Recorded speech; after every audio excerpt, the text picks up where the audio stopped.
সাবেক প্রধানমন্ত্রী শেখ হাসিনা বাংলাদেশে কিন্তু একটা স্লোগান দিতেন।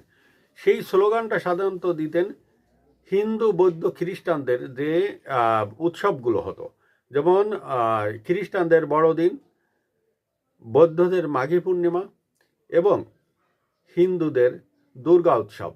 এই সব উৎসবের দিন তিনি একটা স্টেটমেন্ট দিতেন যে ধর্ম যার যার, উৎসব সবার। সম্প্রতি ঢাকা ইউনিভার্সিটির স্টুডেন্টরা একটা উৎসব করেছেন, বিশেষ করে ঢাকা ইউনিভার্সিটি পাশে চারুকলা ইনস্টিটিউটে এই উৎসবটা অনুষ্ঠিত হয়েছে এবং এখানে স্টুডেন্টের একটা স্লোগান ছিল। সেই স্লোগানটা কি? ধর্মের জায়গায় উৎসব সবার। ধর্মের জায়গায় উৎসব সবার। শুধু দর্শক, এরকম যদি হতো তাহলে আমরা সবাই কিন্তু আনন্দিত হতাম যে বাংলাদেশের যত শ্রেণীর লোকজন আছে সবাই মোটামুটি একটা মিলেমিশে চলছে এবং সবার জায়গা থেকে সম্মান করছে, সবার প্রতি সবার একটা সম্মানবোধ আছে এবং বাংলাদেশের সমস্ত ধর্মবর্ণ শেষে অসাম্প্রদায়িক অবস্থায় বাংলাদেশের মানুষ চলছে।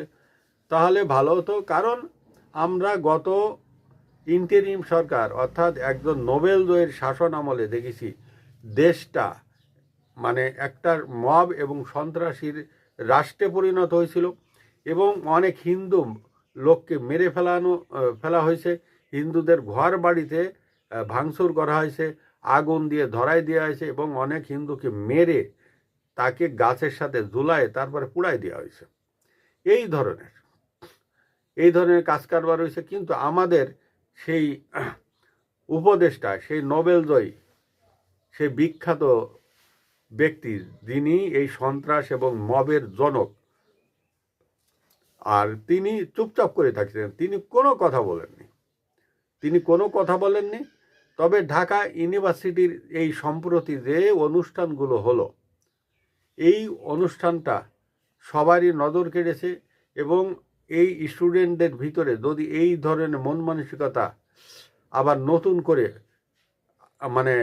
ঢোকে এবং আবির্ভূত হয়, তাহলে বাংলাদেশের মানুষ একটা আশার আলো দেখবে যে বাংলাদেশের